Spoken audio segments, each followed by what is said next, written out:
ongegi okunyal bedo influence gi siasa ma Kenya kae.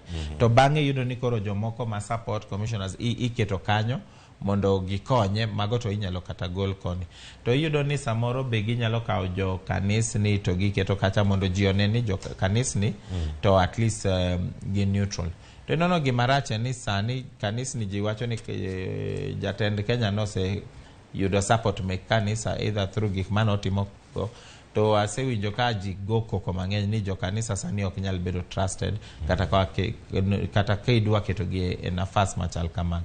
Koro be baga kabisa ni jo mage makoro inyalo kete commission of inquiry gima serious kamae nikech ok nyal kawo jite aoko emiketo e commission nikech nyaka gin be ging'e gima timore Kenya kae to kaka watimo ga gikwa.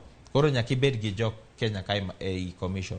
To commission powers mo mi commission gi chik eni ginyalo summon ng'at mora mora. Maka gi summon ni chala ka gima doho onyisi ni nyaki bi. To kok ibiro mano nitie consequences.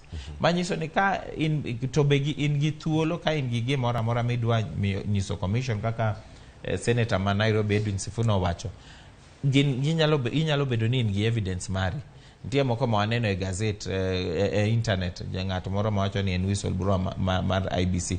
Joma chalo kamago be nyalo tero evidence kacha.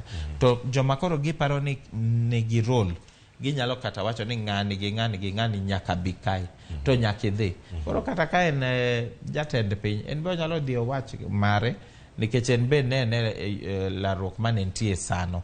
Koro en be nyalo wacho ginyalo kawo jatend Azimio koni to bang'e gimiyo wa report. To watch commission en gima ji nyaka ng'e ni en gima very serious nikech report mar commission nyalo bedo chakruok mar investigations gi police, ng'ato ibro ter e doho to bang'e inyalo kata tweyi. Koro gima yot kabisa ni en mana dhi kacha to wati katika kanyo.